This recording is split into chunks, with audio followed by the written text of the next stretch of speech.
नमस्कार। अ, इस वीडियो से इससे हम एक नई we are going to start something new. जब से मैं छोटा-सा when I was from college और कॉलेज साथ स्कूल में था, तब से मुझे 2 सी बहुत पसंद है। एक सी है सिनेमा और दूसरी थी है क्रिकेट। तो मैंने सोचा कि या इसके बारे में कुछ बात करें। तो मैंने सोचा कि ये बात ऐसे ना करें कि जो फ़िल्म रिलीज़ है उसके बारे में बात करें या जो क्रिकेट चल रहा है उसके बारे में बात करना मैं नहीं चाहता बिकॉज़ नथिंग इज़ एक्साइटिंग। तो मैंने सोचा कि जो मैंने देखी है, जो मैंने पढ़ी है, जो मैंने सुनी है, अच्छी फ़िल्में हैं, पास्ट में, उसका एक ग्लांस करें, उसके बारे में बात करें। तो मेरे मन में एक ख़्याल आया, तो मैंने सोचा कि इसे हम स्टार्ट करें। तो मैंने सोचा कि क्या हम एक फ़िल्म से स्टार्ट करें या फ़िल्म स्टार से स्टार्ट करें, एक डायरेक्टर या प्रोड्यूसर से स्टार्ट करें। तो कैसे स्टार्ट करूँ? तो मुझे एक year a, I got strike particular year, year का नाम ये ईयर था 2001। 2001 को मैंने क्यों चुना उस ईयर को? तो 2001 is a very important and landmark year both for Indian cinema और इंडियन भारत की क्रिकेट की टीम के लिए बहुत ही एक इम्पोर्टेंट दिन था। उस साल बहुत इम्पोर्टेंट फ़िल्में आई थी 2001 सिनेमा के तौर पे और 2001 में एक बहुत ही बेहतरीन test series ever played between India and Australia in फरवरी-मार्च टेस्ट सीरीज़ प्ले खेला गया था। तो मैं सोचा कि इसके बारे में मैं पहले बात करना शुरू करूँगा। सो इस वीडियो में मैं 2010 में आई बहुत ही इम्पोर्टेंट 10 फ़िल्म्स इट में फ़िल्म्स जो हिट हो या हिट ना हो but if the films that are very important उस समय के उस साल की, उसको मैंने चुना है अपने हिसाब से और मैंने पिक किया और उसके बारे में मैं बात करूँगा। तो पहले हम बात करते हैं स्टार्ट करते हैं सम जून से। Till June for the first 4 months, first 6 months कोई बड़ी और इंटरेस्टिंग फ़िल्म नहीं आई 2001 में मैं बात करूँ। मेरे हिसाब से see these are all my perception, my assumption, my point of view. I may be wrong completely और सम पीपल माइट हैव उनको भी लगा है कि ये दूसरी भी अच्छी फ़िल्में थी या मे बी मैं उस फ़िल्म को मैं देख नहीं पाया होऊँगा उस समय के लिए मैं बात कर रहा हूँ। तो मैंने सोचा कि ये फ़िल्म लो। तो जून 15th को एक लैंडमार्क डे है इंडियन फ़िल्म इंडस्ट्री के। जून 15 लैंडमार्क क्यों है ना? उसी दिन both Lagaan and Gadar hit the cinemas. वो मल्टीप्लेक्स का ज़माना उभर रहा था उस समय था early 2001 that was the year that the multiplex started building up in every cities and people talking about multiplex. 2001 में आई थी लगान और गदर एक ही समय रिलीज़ हुई थी। तो हम पहले गदर के बारे में बात करते हैं। Gadar is very important film for Indian industry. I think Gadar वो क्रिटिकली वाज़ वॉच्ड आउट बहुत ही क्रिटिसिज़्म मिला फ़िल्म के बारे फ़िल्म के कहानी के टेक्निकल फ़िल्म को बहुत ही क्रिटिकली ट्रोल किया गया। लेकिन उसका अपोज़िट ने ऑडियंस ने कहा कि भाड़ में गई तुम्हारी critic, we love this film. The film was one of the greatest till date one of the greatest hits in Indian cinema. Hits का मतलब ये नहीं होता कि कितना पैसा कमाता है। हिट्स का मतलब ये होता है कि how many people come to cinema and see it. Footfall से मैं समझता हूँ फ़िल्म की हिट है, ना कि पैसे से। See I can sell a ticket for ₹1000 and I can sell a sale for ₹100. So अगर if you compare that now that's different thing and also money की वैल्यू बढ़ती रहती है। उस समय तो आज के समय के जैसे online booking we can't able to collect the real data or real collection of those films। गदर इतनी बड़ी हिट हुई कि पंजाब नॉर्थ इंडिया में ना लॉट ऑफ थिएटर्स और प्रोजेक्टर्स रील सब जल गए because of the continuous running of the reel and उस तरफ का रश था उस फिल्म के बारे में। और बताया जा रहा है कि गदर को 2000 में 2001 the period of one next 6 months more than 5 crore people have seen that in cinema halls which was the record till date।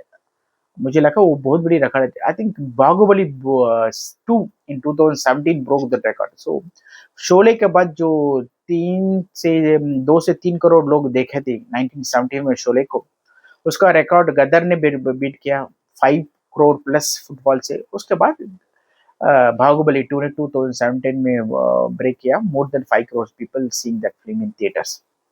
So Gadar was a great hit, great comeback by Sunny Deol, Anil Sharma की film थी और इसमें एक interesting बात ये भी कही गई थी कि अनिल शर्मा का पहला चॉइस सनी देओल नहीं थे, गोविंदा थे। Govinda refuse to do that film. I don't know, I think will be regretting it for his life line for losing that film.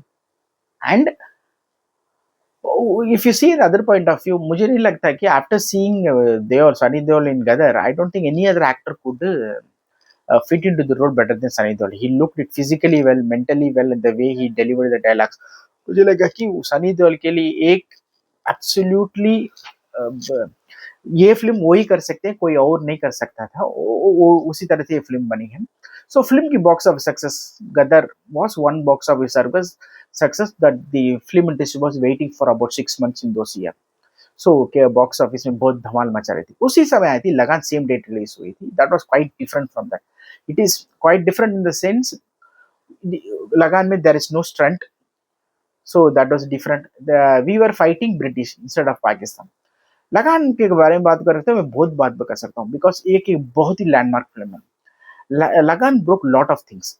First time इस फिल्म में जिंक साउंड यूज किया था. जिंक साउंड का मतलब है लाई साउंड. लाई sound उसके zinc sound कहते हैं.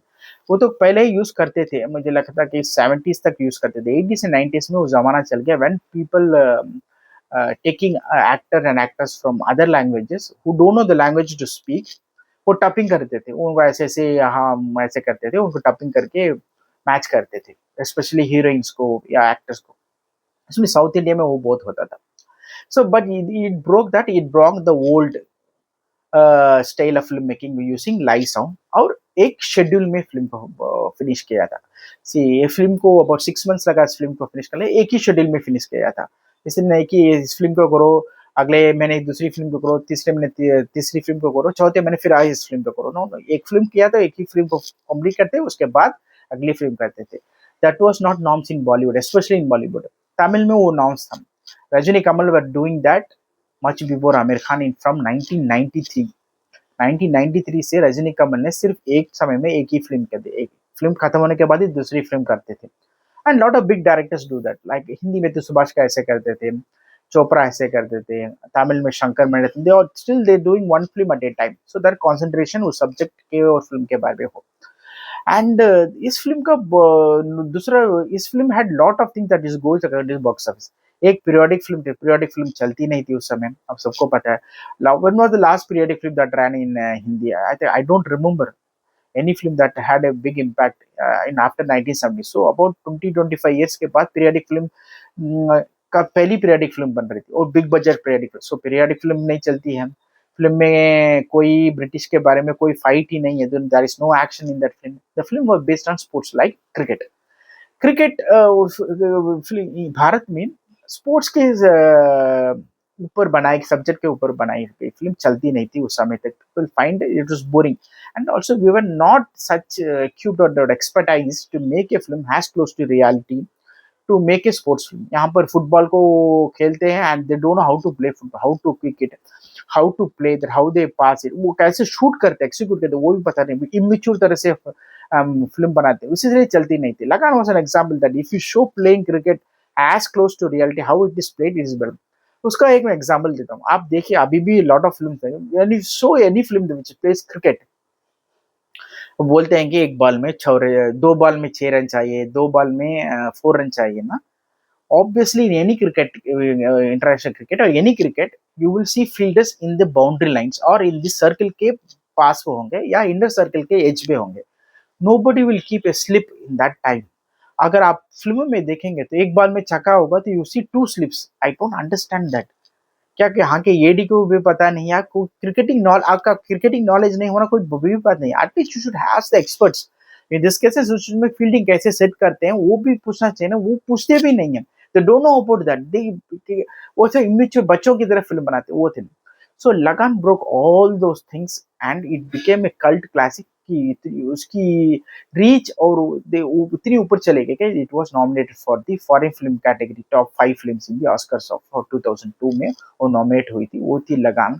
And why so special about लगान वो बताएंगे तो इट ब्रोक एवरीथिंग ना, जो मिथ थी वो टिल 2001 में. यू सी दैट फ्रॉम हम आपके कौन के बाद में बात कर, हम आपके कौन के 95 टू 2001 6 इयर्स में ना बॉलीवुड में सिर्फ एक ही प्रकार की film, 99% one film, one pattern of one subject, one gender of film बनती थी. वो थी लव स्टोरीज, प्यार, इश्क, मोहब्बत. इसके सिवा ऐसी शब्द के बिना कोई फिल्म का टाइटल भी नहीं होता था. दिल वाले दुल्हनिया ले जाएंगे, हम आपके बहन, कुछ कुछ होता है, मैंने प्यार किया, दिल वाले दुल्हनिया ले जाएंगे, जो भी हैं, जो भी हैं, मैंने प्यार क्यों किया, मुझे इश्क हो गया, ऐसी फिल्में थी, प्यार ही होता था। ऐसा लगता है कि दुनिया में और कोई विषय ही नहीं, सिर्फ प्यार है। There are few films that broke like Satya, something like 98 में आई Satya, that was made by in South India. So ऐसे समय में to break, go against the tide, not only going against the tide and breaking every barriers of film making, ऐसे ऐसी फिल्में बनती है, ऐसी कॉन्सेप्ट होता है, ऐसे एक टेम्पलेट होता है, एक मसाला होता है, सबको ब्रेक करके तो both critically and commercially successful बनाना is it's an quite amazing job। इस फिल्म का श्रेय जो फिल्म के writer and director Ashutosh Gaur को जाता है, to road this kind of a film, first to write this film, because when you say that I am making a film, we are playing a cricket to make sure that we are Lagaan को माफ करना है and there is no fight, to think like that and to write that film. अगर आप बता रहे हैं ये आइडिया से मैं फिल्म लिख रहा हूँ, बाकी सब लोग हंसेंगे ना, यार पागल है क्या, तुम you are wasting your time and making this film. And Aamir Khan for producing this film, see to to जब फिल्म बन के आती है तो हमें विजुअल में हम पता चलता है फिल्म कैसी होगी, but when someone hears it, हम बताते हैं, जैसे I am making this video, you visualize it and to write that, see, and to visualize that ये फिल्म ऐसी होगी, seeing that paper brown script के बाद, वो देखने के बाद हमें ऐसे होगी, to believe in that ना। तो I think greatest contribution that Amir Khan has made in his life is three films, opening his own production house and making films like लगान, तारे ज़मीं पे, and Dangal, these are three films। कोई producer नहीं बना सकता था ऐसी film को, कोई प्रोड्यूसर पैसा भी नहीं लगा सकता था। I heard that lot of producer backed out saying that the film नहीं चलेगी, and they said, Amir Khan said एक producer ने हाँ कर दी इसमें, he said you make the film the way you want, but at climax में you have an action that after the cricket match make sure that वहाँ के लोग, सब लोग जाके ब्रिटिश को गोली से उड़ रहे हैं, there is some action हो, तभी ये फिल्म चल सकती है। So Amir Khan and Ashiko did not agree with this, that could kill the essence and the soul of the film। उन्होंने फिल्म वैसे ही बनाई थी। और इस फिल्म में क्या खासियत थी, सिंग साउंड था, फिल्म को एक शेड्यूल में वो बनाया गया था, all the film subject was set and everybody was given the bound script to all leading actors and all the crews from A.R. Rahman to Javed Akhtar, the lyrics writer, cinematographer Anil Mehta, production design Niti Chandrakant Desai, editor Bhanu Salicha, costume designer Aditya, जो हमारे अब नहीं है, hair stylist हो, makeup artist हो, sound design बहुत ही important, Nakul Kamptee जिन्होंने ये फिल्म का साउंड डिजाइन किया है। सो सारे टेक्निकल क्रू ने बहुत ही अच्छा काम किया है, that was the reason that film came out. And film की मैं ये नहीं कह सकता कि एक ही क्रू या एक ही डिपार्टमेंट है जो अच्छी है, it's like something like Dhurandhar, every department has done great, from cinematography, editing, production design, sound, songs, lyrics. इस फिल्म को पटकथा लिखी है दो लोगों के साथ आशुतोष ने लिखी है। इस फिल्म का डायलॉग, इस फिल्म में जो भाषा इसको है वो है Awadhi. Lot of people does not, मुझे लगता है कि 99% ऑफ द जेन नेक्स्ट और जो यंगर जनरेशन को पता ही नहीं है कि इस फिल्म की जो डायलॉग भाषा यूज की है लगान में, it is not Hindi, it is called Awadhi. वो जो अवधि है ना, जो आज बन के हो गया भोजपुरी हो गया। So lot of people does not know that, that's very important. इसका अवधि का डायलॉग लिखा था प्रोफेसर सक्सेना ने, इंग्लिश के डायलॉग लिखे थे आशुतोष गोवारिकर ने। सो एक लैंडमार्क फिल्म थी। जिस my as an film maker, as a writer, मुझे भी ये फिल्म बहुत ही इंस्पायर करती है। Even today this film inspires me and a very landmark film थी। सो जून में ये दो फिल्में आई थी और तीसरी फिल्म आई थी यादें। 27th को आई थी यादें, और सुभाष घई की फिल्म थी। केम विद ग्रेट एक्सपेक्टेशन, क्योंकि सुभाष घई इज कमिंग, उनकी फिल्म आई थी ताल के बाद, तो 1999 में 2 साल के बाद आई थी ताल। फर्स्ट टाइम ऋतिक रोशन के साथ आई थी, and first time Hrithik Roshan करिश्मा की ये पहली फिल्म लगती है मुझे। एंड दूसरी खास बात थी, सुभाष घई तो इसे association with Laxmikant Pyarelal till Khalnayak was there ना। परदेश में उन्होंने नदीम शाह को यूज किया था, 99 में ताल में उन्होंने 97 पर पर्दे Khalnayak, till Khalnayak Laxmikant Pyarelal ji was his most preferred music director. उनके जाने के बाद उन्होंने नदीम शाह को यूज किया परदेश में, ताल में उन्होंने ए आर रहमान को यूज किया, याद है में उन्होंने यूज किया था, अनु मलिक का फर्स्ट टाइम कॉम्बिनेशन था। एज यूजुअल आनंद बख्शी साहब, ग्रेट आनंद बख्शी साहब was writing the lyrics. The film was coming with great expectation. The film की एक्सपेक्टेशन इतनी अच्छी थी कि I was in Chennai at that time. See I am in Chennai right now. See यहाँ पर एक हिंदी फिल्म को सत्यम, एक हमारी एक बहुत ही इम्पोर्टेंट थिएटर है चेन्नई में, फर्स्ट टाइम वो 6 स्क्रीन थिएटर है, उसमें 2 स्क्रीन्स को अलॉट किया था, याद है, because of the ticket rush से। सो आप समझ सकते हैं कि एक साउथ इंडिया में, एक तमिलनाडु में एक हिंदी फिल्म को 2 स्क्रीन अलॉट कर रहे हैं, तो मतलब क्या कितनी एक्सपेक्टेशन होगी इस फिल्म के बारे में। The film did not do well. उसके बाद सुभाष का एक से पूछा गया कि क्यों ये फिल्म अच्छी नहीं बनी या फिल्म डिड नॉट वर्क। तो उन्होंने बताया था कि ये हमारी गलती थी, क्योंकि when I signed Hrithik Roshan for this film, the film was basically A story about 3 लड़कियां और उसके बाप के बीच की कहानी थी। A story about a father and his 3 daughters and a single father, specially mother में, तो वो कैसे उनको lives with them and many things to getting them marry, वो फिल्म की कहानी हो सकती है।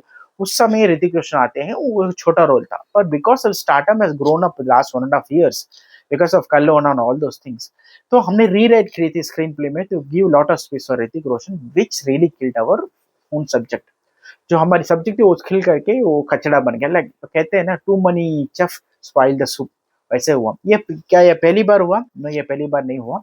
इससे पहले ऋतिक रोशन की पहली फिल्म आई थी जनवरी 14th 2000, that was another important ना, फर्स्ट मिलियनम के बाद पहले आई थी। He became superstar overnight.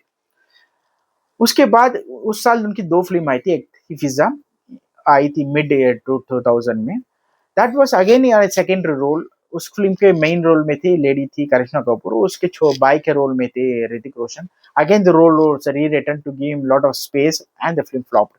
Next was in Deepavali को आई थी मिशन कश्मीर। मिशन कश्मीर और मोहब्बतें दोनों एक ही दिन आई थी दीपावली में। Mohabbatein did well commercially, Mission Kashmir also did well commercially, but did not do well as Mohabbatein.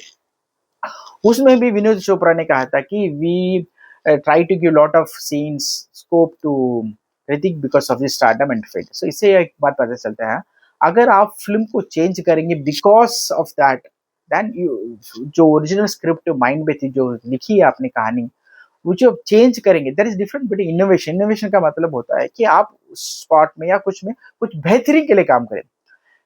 If you're not doing anything for bettering, for improvement or good for the film, just to showcase some stars, unnecessary scenes, unnecessary dialogues रखेंगे तो वो film को बर्बाद करती है। उसका एक सही उदाहरण था याद है। तो हमने देखा कि जून में 3 फिल्में आई थी, 2 ब्लॉकबस्टर और लैंडमार्क थी, एक फिल्म बहुत ही एक्सपेक्टेशन साथ आई थी, वो फिल्म नहीं चली। फिर आई थी अगस्त, अनदर लैंडमार्क फिल्म, अगस्त 10th को आई थी। August 10th, why they choose August 10th means second Sunday consider as a friendship day ना। ये फिल्म भी फ्रेंड्स के बारे में बताई गई थी। व्हाई दिल चाहता was another landmark film in Indian cinema के बारे में हम बात करेंगे, क्योंकि दिल चाहता was one film that really वो बहुत ही फ्रेश थी। उसे उसके पहले एक यूथ, अर्बन यूथ के बारे में बताया गया, तो हमें एक फेक और एक ड्रामेटिक बताया गया था, स्पेशली करण जौहर के कुछ कुछ होता है, आप देखिए, या कोई भी फिल्म हो, they show whether they show an upper middle class person के बारे में बताएगा, तो they will show in London और यूएस ऑस्ट्रेलिया में बताया जाता है। They show there fake accent होता था, उनकी घर में वो एक बड़ा सेट क्रिएट करते थे, वो अनरियलिस्टिक था, अनरियलिस्टिक बॉडी लैंग्वेज थी। It was not as close to reality, but in Dil Chahta, every character, not only every character, the main lead characters या उनके परिवार के वो छोटे से character भी हो, they were all real. They spoke the language of the youth at that time till now. They how they speak, like मैं बात करूँ, मैं हिंदी में बात करूँ, थोड़ा इंग्लिश में बात करूँ, वैसे ही था। तो language the dialects were as close to reality, ऐसे में बात करते थे, वैसा था। वो परफॉर्मेंस भी बहुत अच्छी थी। और उस ट्रेंड उसने दिल चाहता में शुरू की थी, hair style. If you see the leading actor Aamir Khan, Akshaye Khanna, Saif Ali Khan, Preity Zinta, उनकी पूरी हेयर स्टाइल पहली बार बहुत ही डिफरेंट हुई। उनके पहले से जो फिल्म में काम थे, उनकी हेयर स्टाइल से बहुत ही डिफरेंट होती थी। Everybody are different hair, they look so cool, so smart, so young, so attractive. और आमिर खान की जो हेयर स्टाइल, यहाँ पर एक छोटा सा बियर्ड छोड़ा था वी शेप का, वो बहुत ही फेमस थी, मैंने भी छोड़ा। वो बहुत ही फेमस हो गई थी, crores of people at that time in 2000, from 2001 to 2010 तक लगा, lot of people used to have that. वो इतनी फेमस थी, it was very simple and so very attractive and very unique. वो बात भी बड़ी के हेयर स्टाइलिस्ट और कॉस्ट्यूम डिजाइनर आमिर कॉन्ट्रैक्टर ने जब उनका हेयर स्टाइल को क्रिएट करके फाइनलाइज करने की कोशिश की, तो आमिर खान के बोलते हैं यहाँ पर एक छोड़ दो, बाकी सब क्लीन शेव कर दो. So when he show that is it good, no, everybody were accepted, everybody said they look different and cool. See, इसे कहते हैं कमिटमेंट. एक्टर को कितना कमिटमेंट होना चाहिए अपने एक फिल्म में. सो ही कमिटमेंट होने से you give up something new, some ideas. the ideas work or does not work, that is different, but अगर आपके पास कमिटमेंट नहीं होगा तो वो आइडियाज नहीं आएंगे. वो एक इंटरेस्टिंग इनिशिएटिव. और जिल दिल चाहता की कहानी ऐसी बताई जाती है कि जो यूथ का थ्री मेन कैरेक्टर्स से पिलर्स है. एक था आमिर खान, जो हर एक लड़की को प्यार करता है, महीने के बाद छोड़ता है, does not believe in love. Next वो सैफ अली खान, हर एक लड़की को प्यार करता है, वो लड़की उसे छोड़ के चली जाती है. That's a different character. Third था Akshay Kumar, very important character Akshay Kumar, Dhurandhar, Rehman दगेज साहब. अगर इफ यू सी रहमान दगेज and Akshay Kumar in the stream, एक कॉन्ट्रास्ट था ना, very soft. He does not like anything in this life. Not only love, he does not like anything. He is very interested in painting and just want to be alone. और उससे प्यार हो जाता है, उससे बड़ी उम्र वाली लड़की आंटी से प्यार हो जाता है. सो ये तीन डिफरेंट कैरेक्टर्स को कैसे उनकी लाइफ कैसे जाती है कॉलेज से बाहर और उसके बाद और शादी तक, वो लाइफ जर्नी को कितनी बेहतरीन तरह से बताया गया है. Farhan Akhtar, I think Farhan Akhtar till date best and only best film he has done till now is Dil Chahta है. और मुझे ये भी कभी कभी क्वेश्चन रेस होता है, the person who made such iconic cult brilliant film like दिल चाहता है does not know what is CAA and is protesting it. वो एक अलग बात है, हम फिर बात करेंगे. So Dil as for the crew is concern, उस फिल्म में ना एक और खास बात है कि फिल्म के secondary characters like Aamir Khan के पिता के रोल में आए थे, या अक्षय खन्ना के माँ के रोल में आए थे, या प्रीति जिंटा के लवर के रूप में जो काम किया, they also played very important role. उनकी डायलॉग भी बहुत अच्छी है. और आमिर खान के पिताजी के रोल में जो उन्होंने काम किया ना, वो डायलॉग कहते हैं, when Aamir Khan came comes back and realizes that, वो एक मुझे बहुत ही बेहतरीन है. पता नहीं वो फरहान ने लिखी या जावेद अख्तर साहब ने लिखी. वो कहते हैं कि दुनिया में ऐसी बहुत सी चीजें होती हैं जो मनुष्य की समझ के बाहर है. दैट इज ट्रू ना. And also it's an very Hinduism kind of है ना, spiritual kind of a line which is based on Hindu. उस समय तो आज की तरह ऐसा नहीं था. Everybody is making film freely without any kind of black cash और आइडियोलॉजिकल डिफरेंस की तरह. मैं ये डायलॉग इसलिए बता. तो दिल चाहता है a great thing. क्रू के बारे में बात करते हैं. क्रू में पहले मुझे बात है म्यूजिक में बात करें, शंकर एहसान. I think he gave one of the best musics, fresh music दिया है. मुझे लगता है कभी कभी मुझे लोगों को लगता होगा कि रहमान का म्यूजिक है, रहमान का म्यूजिक है. इतनी बेहतरीन न्यू फ्रेश साउंड क्रिएट की थी. अगले even after 100 years if you listen to दिल चाहता है album, you will feel so fresh and very unique. And second आते हैं DOP, director of photography, Ravi K Chandran. What a brilliant work he has done, from lighting, the tone, the texture दो उस film की थी, the camera movement इतनी बेहतरीन से capture किया. There was no unnecessary camera movement था उसमें, नो शेकी रैंडम कैमरा, वो था ही नहीं था, क्योंकि फिल्म में चाहिए नहीं थी. देन फिल्म के प्रोडक्शन डिजाइनर एक लेडी थी, यूरोप से लाए गए थे. I think she it work so brilliant that हमें पता नहीं चला कौन सा सेटअप, कोई ओरिजिनल कहाँ पर ओरिजिनल जगह पे शूट की है. बेहतरीन काम किया है प्रोडक्शन डिजाइनर ने. एडिटिंग किया है स्टेकर प्रसाद ने. कॉस्ट्यूम्स और हेयर स्टाइल वो सब ने अच्छा. इस फिल्म के भी साउंड डिजाइनर थे नकुल कामटे, उन्होंने भी बहुत ही बेहतरीन काम किया था. ये थी दिल चाहता है. अगले हम बात करेंगे लास्ट इस एपिसोड पार्ट 1 में, नायक. वो आई थी जुलाई अगस्त के महीने पे आई थी नायक. अगस्त के महीने के बाद सितंबर में आई थी नायक. वो आई थी सितंबर 7 को आई थी नायक. बहुत ही लॉट ऑफ एक्सपेक्टेशन से आई थी, because the film original film Tamil में थी, टप में तेलुगु में हुई थी. 1999 दीपावली को रिलीज हुई थी. It was so huge that it beat the Rajini records in Tamil Nadu. And it run in इतनी बड़ी हिट थी. Till that time it was one of the biggest hits of South India. Mudal one that was made. So Nayak का तो बहुत ही expect साथ आई थी, and because it was a remade and a lot of people thought कि ये hit होगी because of, क्योंकि ये साउथ इंडियन लैंग्वेज में बहुत बड़ी हिट हुई तो ऑब्वियसली फिल्म हिट होगी। इस फिल्म के निर्देशक थे Shankar Shanmugam. Till 2010 he was the most commercially successful and top paid Indian director। 2015 तक वही थे, टिल 2.0 2017 तक। इस फिल्म को प्रोड्यूस किया था एम रतन, जिन्होंने पहले उससे पहले इंडियन हिंदुस्तानी प्रोड्यूस की थी शंकर के साथ, ये इन्होंने प्रोड्यूस की थी बिकॉज शंकर मुदलवन जो ओरिजिनल तमिल में बनी थी वो was produce own production of Shankar, उनकी पहली प्रोडक्शन थी एस फिल्म्स के बैनर के द्वारा उन्होंने प्रोड्यूस की थी तमिल में। हिंदी में एम रतन ने प्रोड्यूस की। फिल्म क्यों नहीं चली? ये फिल्म चलने the film flop was such A shock for industry all over India because ये फिल्म तो सक्सेसफुल फिल्म है, बहुत ही अच्छी कहानी है, यूनिक कहानी है, क्यों नहीं चली? पता है क्या कि फिल्म की सबसे बड़ी खासियत, ओनली खासियत drawback was the star cast and that was Anil Kapoor. Anil Kapoor को बॉलीवुड में मुझे मुझे बताया गया, I don't much about Bollywood में, बताया गया कि अनिल कपूर को बताया जाता है कि वो एक मंडे हीरो है।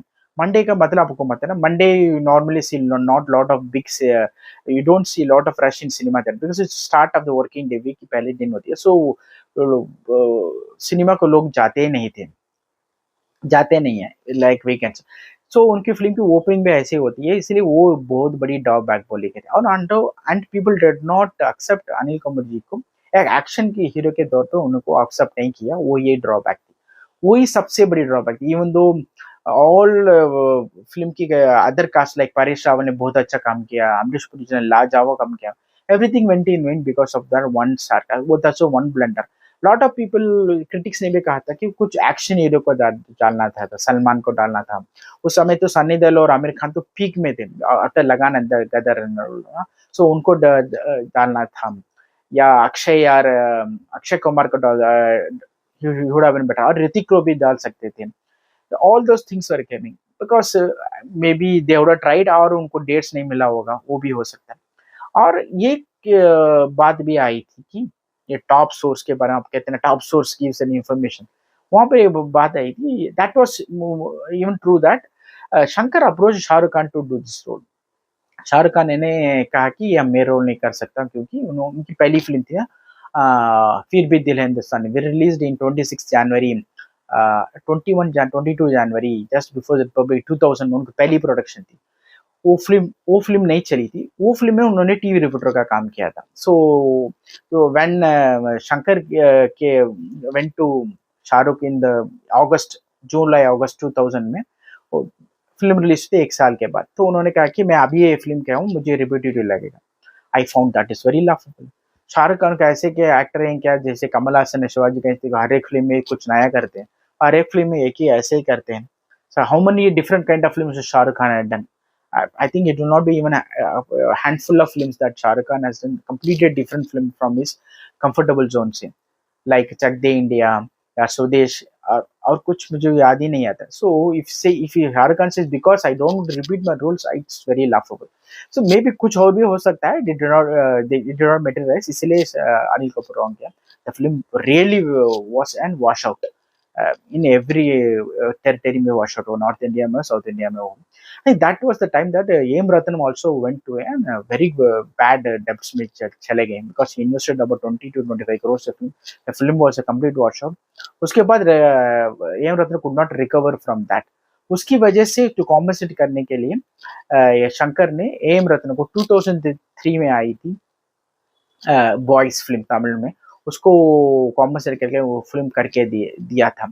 वो एक हिस्ट्री है। So these are the 5 films that came in 2000 that made lot of, मैंने पिक की है कि that had an impact on Indian film industry and Indian box office.